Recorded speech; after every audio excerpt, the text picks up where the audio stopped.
আমি এখন দাঁড়িয়ে রয়েছি ইন্ডিয়াতে, আর পিছনে যা দেখছেন, যত মানুষ দেখছেন, সবাই কিন্তু পার্শ্ববর্তী দেশ বাংলাদেশের। এটাই বোধহয় দাউকির স্পেশালিটি। আর জলটা সেই রকম ঠান্ডা, দারুণ, একদম ওই পর্যন্ত পুরো ভিজিবল, এবং পুরো এই রাস্তাটা কিন্তু লম্বালম্বিভাবে ভাগ করেছে কাঁটাতার দুটো দেশকে।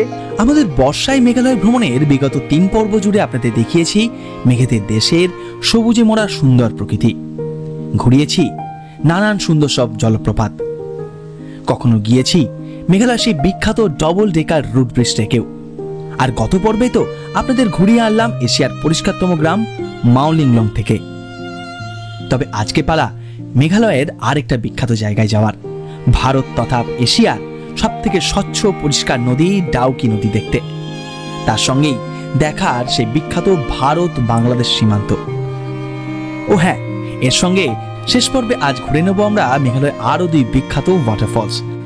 তবে এই সমস্ত কিছুর আগে আমাদের সকালটা শুরু হলো একেবারে শান্ত প্রকৃতিতে, এশিয়ার পরিষ্কারতম গ্রাম মাওলিংলং থেকে।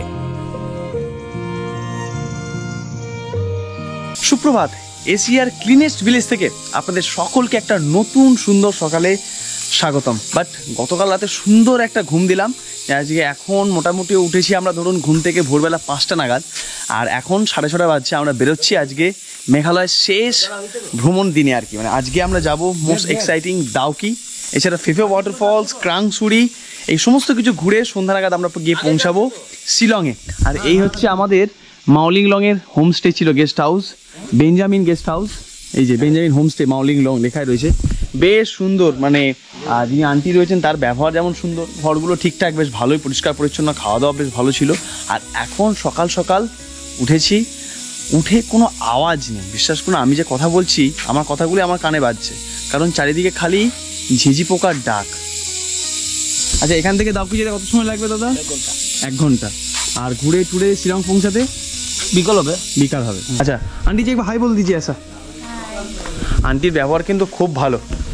Thank you. आते फिर मिलेंगे। हाँ हाँ, आप कलकत्ता जरूर आइए। ठीक है, चलिए आते। চলুন আমরা এগোই।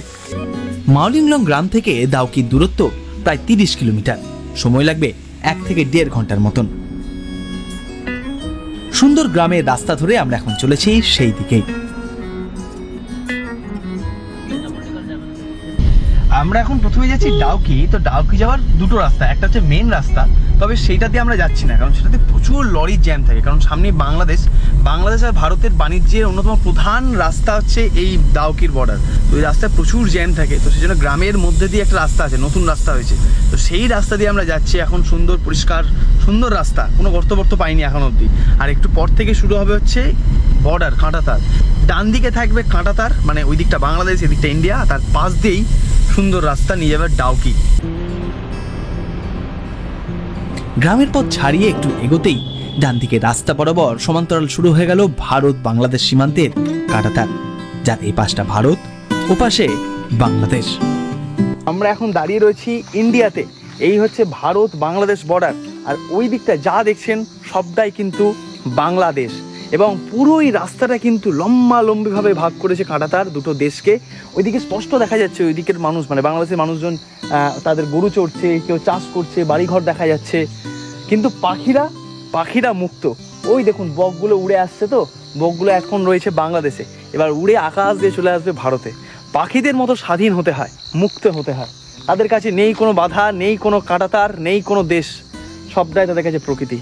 দুর্দান্ত অভিজ্ঞতা। মানে এখানে পরপর বিএসএফ এর ক্যাম্প রয়েছে, আমরা দাঁড়িয়ে আছি। অর্কর শ্বশুর বাড়ি হচ্ছে বনগাঁতে এরকম কাঁটাতার আছে না? হ্যাঁ, ওখানে কি এরকম কাঁটাতার? এরকম না, ওটা অন্যরকম। বেশ মানে রোমহর্ষকর ব্যাপার আর কি। বাংলাদেশের কিছু মোষ এখন জলের মধ্যে খেলা করছে, তবে এখানে কিন্তু কোনো রকম নেটওয়ার্ক নেই। এখানে কিন্তু বাংলাদেশের সিম সেটা কাজ করছে, বাট ইন্ডিয়ান সিম কিন্তু কাজ করছে না। লোকাল যারা, তাদের কাছে কিন্তু এই সিম, ওই দেশের সিম রয়েছে। যাক, আমরা এগিয়ে যাই দাউকির দিকে, সেখানে গিয়ে আরো ভালো কিছু দেখানোর চেষ্টা করবো আপনাদের।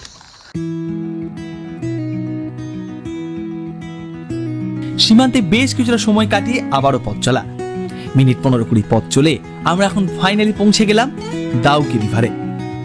এই আমরা পৌঁছে গেলাম দোয়াকি, যেটার জন্য কিন্তু এই মেঘালয় ট্রিপে, মানে যেটা অ্যাকচুয়ালি মেঘালয় ট্রিপে অন্যতম আকর্ষণ আর কি। ওই দিকটা দেখতে পাচ্ছি, ওই দিকটা বোধহয় বাংলাদেশ। আর এইদিকে আমরা এখন করবো বোটিং।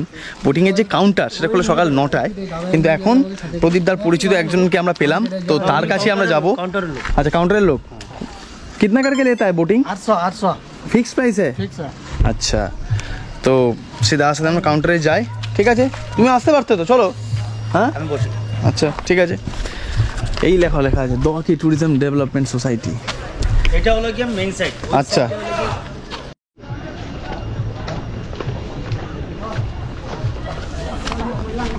কিন্তু বিএসএফ এর কড়া নজরদারি রয়েছে।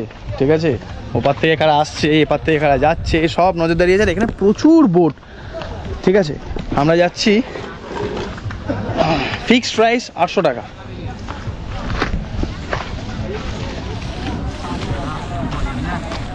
আমরা এখন যাচ্ছি। আপনার নাম কি है ভাইয়া জি? সোয়েল। সুয়েল। এই দিকটা হচ্ছে বাংলাদেশ, আর আমরা দাঁড়িয়ে আছি এখন ইন্ডিয়াতে। ঠিক আছে, মানে আগের বছর বহুদিন বাংলাদেশ যাই না, 3 বার গিয়েছি আপনাদের দেশে, বিভিন্ন জায়গায় ঘুরেছি, উত্তর থেকে দক্ষিণ, পূর্ব থেকে পশ্চিম, বাট এখন ভারত থেকে দেখছি আপনাদের দেশকে।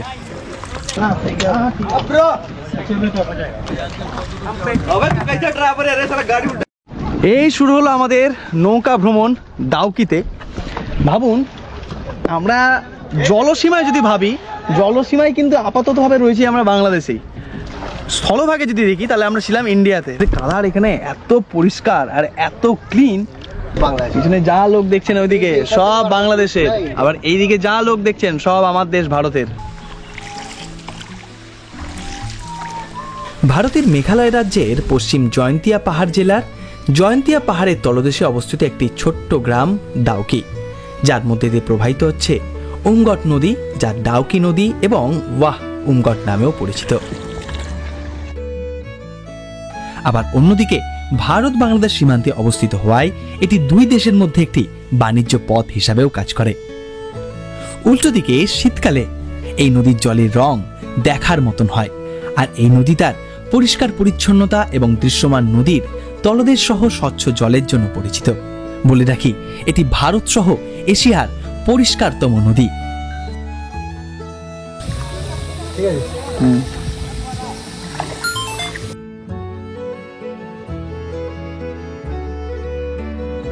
একদিকে এশিয়ার পরিষ্কারতম গ্রাম, উল্টো দিকে এশিয়ার পরিষ্কারতম নদী। সত্যি মেঘালয় যেন একেবারে ভগবানের নিজের দেশ। আর সেই ডাউকি নদীতেই নৌকায় চেপে ঘুরছি এখন আমরা। যখন ফিফি আইল্যান্ড গিয়েছিলাম থাইল্যান্ডে, স্পিড বোটে করে লম্বা একটা সফর পার করেছিলাম এরকম নীল জলরাশির উপর, পাশে ছিল বিশাল বড় বড় সব পাহাড়। আমার দেশ মেঘালয়, আমার দেশ ভারত, সেখানে মেঘালয় কিন্তু এমন কিছু দৃশ্য রয়েছে, সত্যি দারুণ লাগছে এই জায়গা দিয়ে আসতে। একেবারে পাহাড়, মানে একদম পাহাড়ের পাশ দিয়ে জলের রং একেবারে নীল, হালকা হালকা ছোটো ছোটো একদম ছড়ার মতো জল পড়ছে, দুর্দান্ত। আর পিছনে ব্রিটিশ ব্রিজ।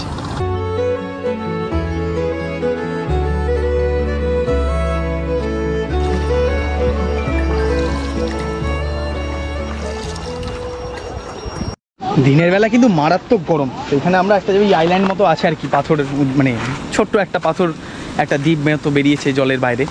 বর্ষাকালে কিন্তু এই জায়গাটা পুরোটা জলে ডুবে যায় আই গেস।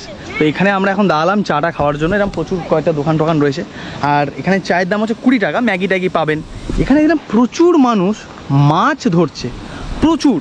মানে যখন থেকে নৌকাতে চেপেছি, বিভিন্ন জায়গায় পাথরের উপর বসে ধারে মাছ ধরছে। আপনাদের জলটা কতটা ক্লিয়ার সেটা দেখায়, দেখুন। এই দেখুন, এই হচ্ছে ডাউকির জলের এখন অবস্থা, কতটা ক্লিয়ার জলটা। আমি জলের নিচে নামছি, দেখুন, অপরূপ। আর জলটা সেই রকম ঠান্ডা, দারুণ, একদম ওই পর্যন্ত পুরো ভিজিবল, দুর্দান্ত, দারুণ পরিষ্কার, দারুণ ঠান্ডা।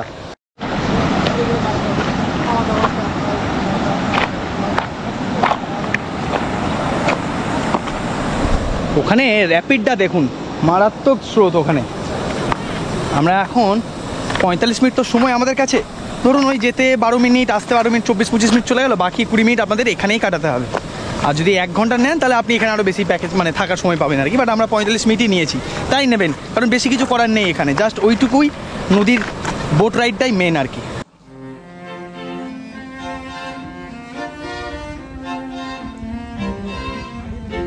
এ দেখুন, এখানে প্রচুর জন মাছ ধরছে, এখানে না সব জায়গাতেই মাছ ধরছে। क्या क्या मछली मिलता है सुल भाई?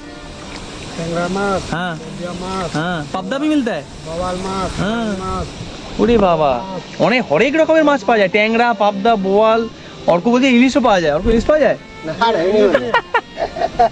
না না এই মাছ, হ্যাঁ এই মাছগুলো এনারা গিয়ে বিক্রি করেন এখানকার যে লোকাল মার্কেট সেগুলোতে। আমি এখন দাঁড়িয়ে রয়েছি এমন এক জায়গায় হয়তো ভারতের আর অন্য কোথাও এরকম বর্ডার দেখতে পাওয়া যায় না। এই যে পিছনে পাথরটা দেখছেন এটা আমাদের ভারতীয়দের জন্য শেষ নির্দেশনা বর্ডারের আগে, আর ওই লাল বর্ডারটা হচ্ছে বাংলাদেশিদের জন্য শেষ নির্দেশনা বর্ডারের। এখানে বিএসএফ রয়েছে, আমি এখন দাঁড়িয়ে রয়েছি ইন্ডিয়াতে, আর পিছনে যা দেখছেন যত মানুষ দেখছেন সবাই কিন্তু পার্শ্ববর্তী দেশ বাংলাদেশের। এটাই বোধহয় দাউকির স্পেশালিটি। যখন পর্যটক খুব বেড়ে যায় তখন কিন্তু বিএসএফের জওয়ানরা এখানে এসে সেই মানে যেমন আমরা ফেসবুকে দেখি না মাঝে মাঝে ওই রকম সিচুয়েশান হয়ে যায়, বাট আপাতভাবে বেশ শান্ত জায়গা। দাদা হচ্ছে বাংলাদেশি, কিন্তু ইন্ডিয়াতে এসে দাদাদের এখানে পারমিশন রয়েছে, ইন্ডিয়াতে এসে তারা ছবি টুবি তুলতে পারেন আবার ওইদিকে চলে যাবেন। বাংলাদেশে প্রচুর পর্যটক আজকে, হ্যাঁ ডিউটি ঠিক ঠিক। তো বাংলাদেশে প্রচুর পর্যটক দেখুন এসছে এখানে, জলে নেমে ডাউকি রিভারে নেমে স্নান টান করছে। তবে আমাদের বর্ডারটা একটু দেখায়, দেখুন আমি দাঁড়িয়ে আছি ইন্ডিয়াতে, এই হচ্ছে জিরো লাইন আর কি, মানে ভারত বাংলাদেশের বর্ডার এই পাথরটা, আর ওই লাল বোর্ডটা দেখছেন ওটা হচ্ছে বাংলাদেশ, আর এইদিকে যতজন দেখছেন সবাই কিন্তু বাংলাদেশি পর্যটক। আর এই দিকে দেখুন কি লেখা রয়েছে 12729S বাংলা, মানে ওটা হচ্ছে বাংলাদেশ সীমানা রক্ষণকারী মানে ফলক, আর এইটা হচ্ছে বিএসএফ এর ফলক মানে ইন্ডিয়ার।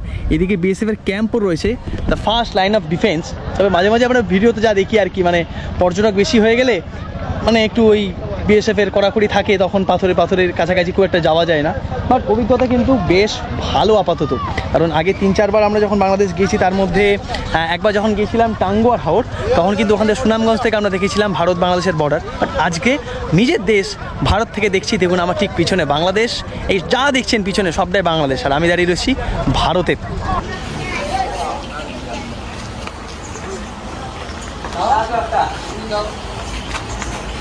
ব্রেকফাস্টের জন্য দাঁড়ালাম, তো এখানে পুড়িয়ে নিচ্ছি। আচ্ছা অঙ্ক, আমার বহুদিন একটা খুব প্রশ্ন আছে, মনের মধ্যে কঠিন প্রশ্ন, তো একটা রাগারাগির ব্যাপার আছে। ঠিক আছে, ব্যাপারটা হচ্ছে আমরা এখন কী খাচ্ছি? কচুরি না, কী খাচ্ছি আমরা? পুরি। তাহলে পুরি খাচ্ছি এখন, সারা ভারতে পুরি নামটা বিখ্যাত, হ্যাঁ? তাহলে দীঘা কী দোষ করেছিল? দীঘারও একটা বানাতে হবে, দীঘা কচুরি, দীঘা কচুরি। মানে দীঘারি বা কিছু একটা বানানো উচিত, তাদের দীঘা এক করবে বলো। পুরি 2 পিস করে 30 টাকা খাই, ওই যে পেট ভরলে বলবে টাকা নিতে হবে। লুচি তরকারি দিয়ে জল খাবারের পর্ব মিটিয়ে আমরা এগিয়ে পড়লাম আমাদের পরবর্তী গন্তব্যের দিকে। আমরা এখন যাচ্ছি ভারত বাংলাদেশের সেই বিখ্যাত তামাবিল বর্ডার দেখতে। এগুলো দাদার মুভি। হ্যাঁ, এই যতগুলো লরি রাস্তার ধারে দেখছেন, আজকে যেহেতু মানে লরি যাতায়াত বন্ধ বর্ডারে, আগামীকাল সবাই দেখুন পাথর লোড করে নিয়েছে। এই পাথর নিয়ে যাবে বাংলাদেশে, সব পুরনো লরি, একটা নতুন লরি নেই। এখন যাচ্ছি তামাবিল বর্ডারে। তামাবিল বর্ডার এখান থেকে মাত্র 1 কিলোমিটার দূরে। বাংলাদেশে ম্যাক্সিমাম মানুষ যারা মেঘালয় ঘুরতে আসেন তারা এই তামাবিল বর্ডার পার করেই আসেন।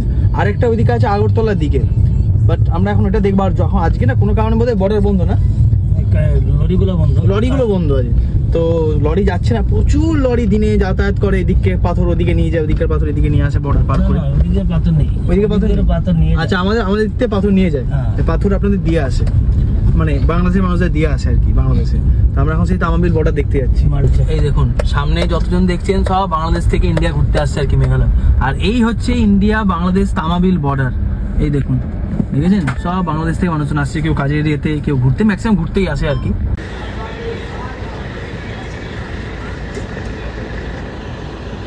বেনাপোল দিয়ে আমি 2 বার গিয়েছি বাংলাদেশে, প্রচুর ভিড় থাকে, বাট এখানে দেখলাম আপাতত খালি। এদিকটা বাংলাদেশের পতাকা উঠছে, আর এইদিকে আমাদের বিএসএফ ভাইরা রয়েছে। বেশি ভিডিও করা এখানে অ্যালাউ নয়, তো দেখলাম প্রচুর টুরিস্ট এলেন, তারা এবার ঘুরবেন আর কি। এই দেখুন সামনে দেখুন বাংলাদেশ, আর এদিকে ভারতের বিএসএফ এর জওয়ানরা আছেন। এইটা হচ্ছে সেই বিখ্যাত তামাবিল বর্ডার।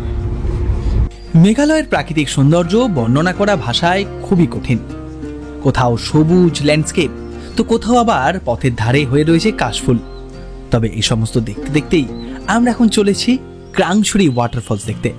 মেঘালয় ঘোরার প্রত্যেকটা দিনই আপনার লিস্টে থাকবে 1-এর বেশি সুন্দর সুন্দর সব ওয়াটারফলস। আমরা এলাম আমাদের আজকের প্রথম মানে ফলস, যেটা ফেফে যাওয়ার আগে, ক্রাংছড়ি। কালকে লিঙ্কসের ফলস দেখার পর মানে ছবি দেওয়া যখন আপলোড করলাম, অনেকে বলছে এটা নাকি ক্রাংছড়ির মতো দেখতে। তো ক্রাংছড়ি আমার লিস্টে ছিল, বাট অনেকে রেকমেন্ড করেছেন ক্রাংছড়ি দেখার জন্য। তো ক্রাংছড়ি এখানে পার্কিং চার্জ 50, এখনো টিকিটের কোনো গল্প দেখলাম না, হয়তো নিচে আছে হয়তো টিকিট। চলুন যাই। এই যে এখানে প্রচুর রেস্তোরাঁ বাগেরাও আছে, যেখানে খাওয়া দাওয়া করতে পারেন আপনারা। আর আমরা নিচে নেমে যাই ঝটপট।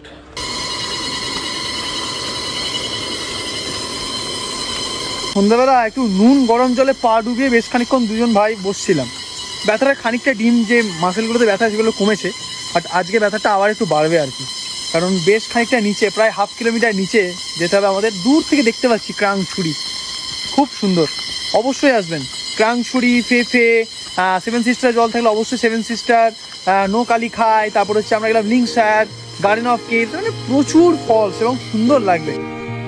মেঘালয়ের পশ্চিম জয়ন্তিয়া পাহাড়ের এই বিখ্যাত ক্রাংছড়ি ওয়াটারফলসের একটা মানে রয়েছে। ক্রাং শব্দের অর্থ গুহা বা গুহার মতন, আর যেখানে সুরি শব্দের অর্থ কাস্তে আকৃতির অস্ত্র। এই নামটি জলপ্রপাতের ইতিহাসের সাথে যুক্ত, কারণ জয়ন্তিয়ার রাজারা জলপ্রপাতের পিছনে অস্ত্র লুকিয়ে রাখতেন। সেখান থেকেই এই জলপ্রপাতের নাম হয়ে যায় ক্রাংছড়ি জলপ্রপাত। 50 টাকা করে টিকিট। সেই টিকিট কেটে আমরা এবার ভেতরে ঢুকলাম। এখানে বোটিংও নাকি রয়েছে। হ্যাঁ, বোটিং রয়েছে। বোটিংটা ওই দিকটাতে, মানে যেখান থেকে জলটা ঝরে পড়ছে তার ঠিক উপরে একটা ওই প্লেন ল্যান্ড জল রয়েছে, এখানে বোটিং করা যায়। বাট এখানে দেখলাম লাইফ জ্যাকেট রয়েছে, মানে লাইফ জ্যাকেট পরে তুমি স্নানও করতে পারো। ও ভাই সাহাব, মাত্র 15 মিনিট হাঁটা আর তারপরেই আমরা এসে পৌঁছলাম ক্রাংছড়ি ওয়াটারফলসে। দারুণ! এখানে একটা অবজারভেশন ডেক রয়েছে, এখান থেকে নিচে আপনি যেতে পারেন স্নান টানের জন্য। আর আমার ঠিক ক্যামেরার পিছনেই রয়েছে কি অসাধারণ সুন্দরী ক্রাংছড়ি ওয়াটারফল। দেখায় কত মানুষ, এই দেখুন কত মানুষ এখানে স্নান টান করছেন লাইফ জ্যাকেট নিয়ে। আর এই হচ্ছে ওয়াটারফল। দারুণ! জলের কি রং! আর কালকে আমরা গেছিলাম লিংস্যার, তার সঙ্গে কিন্তু বেশ একটা মিল রয়েছে, তবে মাঝখানটা ফাঁকা নয়। কালকে যখন লিংস্যারের মাঝখানটা ফাঁকা ছিল, দুদিক দিয়ে জল পড়ছিল, এটা পুরোটা জুড়ে জল পড়ছে। দারুণ দেখতে লাগছে, মানে শীতকাল হলে আরও এই জলের রং নীলাভ হয়ে যাবে, আরও দারুণ দেখতে লাগবে। বেশ কিছুটা সময় ক্রাংছড়ি জলপ্রপাতের সামনে কাটিয়ে আবার উপরে উঠে আসলাম। তারপর সময় নষ্ট না করেই মেঘালয়ের সবুজে মাখা রাস্তা ধরে ছুটে চলা। আজ সন্ধ্যায় শিলং পৌঁছানোর আগে আমাদের দেখতে হবে আরও একটা গুরুত্বপূর্ণ সুন্দর জলপ্রপাত, নাম ফেফে। তার জন্যই পৌঁছে গেলাম এই দারুণ সুন্দর জায়গায়। চারিদিকে দিগন্ত বিস্তৃত সবুজ, তার মাঝে ছোট্ট একটা নাম না জানা নদী, এরই তো নাম মেঘালয়। এখানেই রয়েছে আমাদের পরবর্তী গন্তব্য। হচ্ছে নৌকো, আমাদের যেতে হবে ওই পারে। ভাব অর্ক, এখান থেকে ওইটুকু যেতে 200 টাকা। 200 টাকা। মেঘালয় আসলে মেন হচ্ছে এইসবের পয়সা। হ্যাঁ, খরচা 5,000ও 10,000ও মেঘালয় কিন্তু ঘুরে যাবে, কিন্তু এই যে টিকিট তারপর হেন হাবি যাবে। এই কারণে 10,000 রয়েছে। চলো চলো।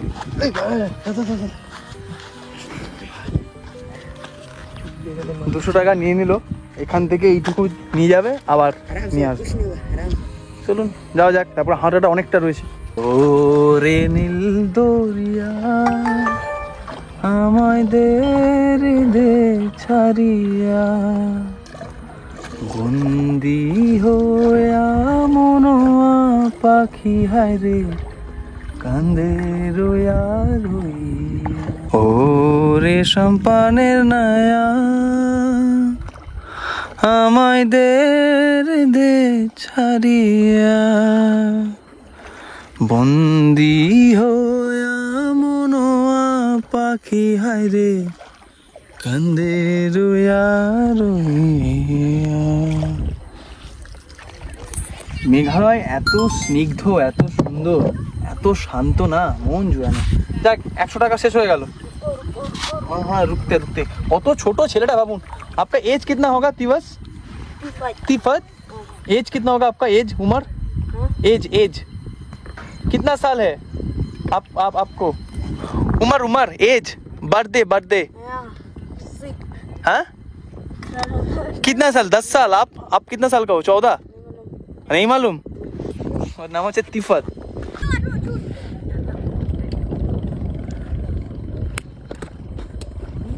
এই জীবনটাই বড় সুখকর জীবন, কোনো চিন্তা নেই, কোনো টেনশন নেই, কোনো ডিপ্রেশন নেই। প্রকৃতির মাঝে ছেলেরা বড় হচ্ছে, প্রকৃতির মাঝে একটা ফুটবল খেলছে, তাই একটা জাস্ট কিছুকে হয়তো কাপড় দিয়ে জড়িয়ে সেটাকে হয়তো গোলপোস্টে মারছে। এটা সত্যি অনেক মজার একটা জীবন হয়তো আমার মনে হচ্ছে, বাট হয়তো ওদের জীবনটা অনেক কষ্টের আমার থেকে। যাক, আপাতত আমরা ফোকাস করি আমাদের ফেফে ওয়াটারফলস থেকে।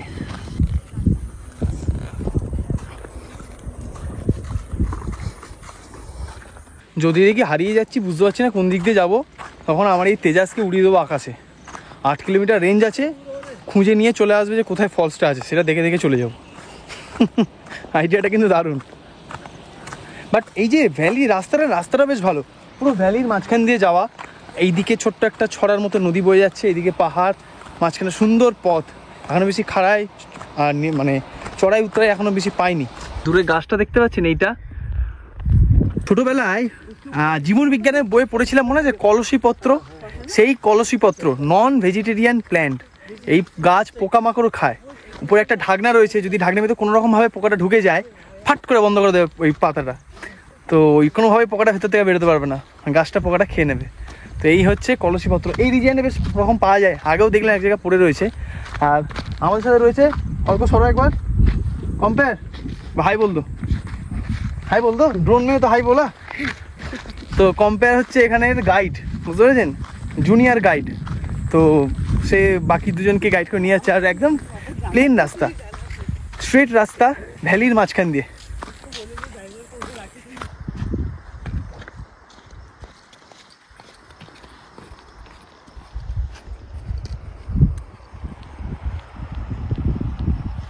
টিকিট 50 করে পার হেড, অ্যাডাল্ট 100 টাকা। এই যে দেখুন টিকিটেই ছবিটা দেওয়া আছে। আমরা এখন উপরের ফলসটাতে রয়েছি, নিচেরটায় নামবো, অপেক্ষায় রয়েছি। শেষটা যেন দারুণ করে হয়, এরপরে একটু পুরো নিচে উতরাই। এই দেখুন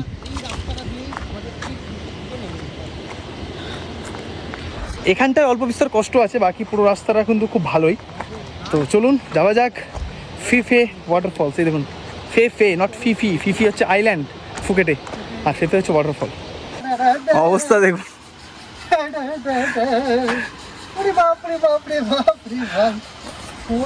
ও এক একটা ফলসে যাচ্ছে, এতটা নিচে নামতে হচ্ছে, তো গালাগালি দিয়ে ভর্তি করে দিচ্ছে ফলসগুলো। বলছে এই নিচে কেউ বানায়, উপরে বানাতে হতো না ফলসগুলো, রাস্তা করে দিতে পারতো। চলো চলো চলো, বেশি নিচে নামা নয়, 500 মিটার মতন আর কি, 10-12 মিনিট মতো টাইম লাগবে।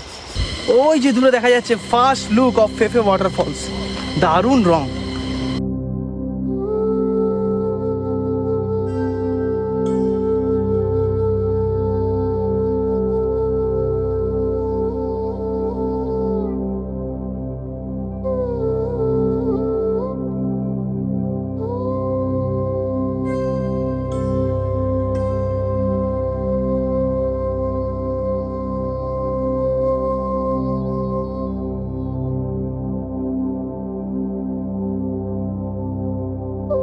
ঝর্নার জন্য এত কষ্ট করে নিচে নামার সময় যে কষ্টটা হয়, যখন ওই ঝর্নার সামনে এসে পৌঁছায়, অপরূপ রূপটা দেখতে পায়, সব কষ্ট যেন লাঘব হয়ে যায়। মাইটি ফেফে, মাইটি, ওয়াও। আমরা এখন এতটা পথ হেঁটে এলাম, তো রেস্ট নিচ্ছি। ওয়াটারফল সামনে দাঁড়িয়ে কেক কিনেছিলাম, কেক খাচ্ছি আর জল খাবো, যেহেতু ছবি ভিডিও তুলবো। প্রত্যেকটা ওয়াটারফলসে কিন্তু আপনি চান করতে পারেন, ডবল ডেকারে ওখানে হোক, ফেফে হোক, লিংসিয়ার হোক, তারপর হচ্ছে ক্রাংসুরি হোক, সবইতে পারেন। Life jacket must, extra pair of জামা বা প্যান্ট, ওই জার্সি প্যান্ট জামা যেগুলো হয় সেগুলো সাথে রাখবেন, আমরা মিস করেছি, সেগুলো হলে কিন্তু সব থেকে বেস্ট হয়। ও মাই গড, মেঘালয় ট্রিপ অসাধারণ অসাধারণ। আমি এখন এখানে দাঁড়িয়ে রয়েছি পথ থেকে এত দূরে, তাতেও আমার গোটা গা মোটামুটি ভিজে যাচ্ছে আর কি। এত উপর থেকে ছড়ে পড়ছে সহস্র ধারায় দুধের মতন রঙে, দুর্দান্ত। মেঘালয় ভারতকেও এক অন্য মাত্রায় রিপ্রেজেন্ট করে, সিরিয়াসলি। এইরকম বিউটি হিমাচলে নেই, উত্তরাখণ্ডে নেই, কাশ্মীরে নেই। এই বিউটি কেবলমাত্র মেঘালয়েই রয়েছে। মানে মেঘালয় মাস্ট ভিজিট প্লেস। এবং এত সুন্দর সুন্দর ওয়াটারফলস দেখলাম না, অমাইক, দারুণ। চলুন এখন অনেকটা পথ আবার উপরে উঠতে হবে, হেঁটে যেতে হবে।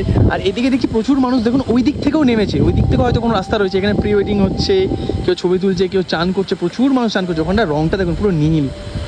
অর্ক কেমন লাগলো? খুব সুন্দর। এইবার আসল শুরু হবে খেলাটা, উপরে যাওয়ার। সব থেকে সুন্দর ফলস কোনটা লাগলো গোটা মেঘালয়? সবকটাই আলাদা আলাদা রকম, এটা ঠিক কথা। এক একটা বলে তো লাভ নেই, কিন্তু এটা খুবই সুন্দর জায়গা। কিন্তু খাটনিটা যত বেশি হবে, সুন্দর তত বেশি হবে। একদমই তাই। শেষ 3-4 দিনে মেঘালয় আমাদের মনকে ভরিয়ে দিয়েছে আনন্দে। এত প্রাকৃতিকভাবে সুন্দর একটা ছোট্ট রাজ্য, ভারতের একেবারে উত্তর পূর্বে। সত্যি না দেখলে ভাবাই যায় না। তবে সেদিন ফেভি ওয়াটারফলস দেখে সন্ধ্যায় আমরা চলে আসি আবারও রাজধানী শিলংয়ে। আর পরদিন সকাল সকাল ট্রেন ধরে সোজা আবারও শহর কলকাতায়। আর এভাবেই শেষ হলো আমাদের 4 পর্বের বর্ষায় মেঘালয় ঘোরার ভিডিও। আশা করি ভিডিওগুলো আপনাদের ভালো লেগেছে, তাই ভিডিওগুলোকে একটা লাইক করে চ্যানেল নতুন সাবস্ক্রাইব করে পাশে অবশ্যই থাকবেন। তাহলে চলুন দেখা হচ্ছে পরের পর্বে এক নতুন গল্পে।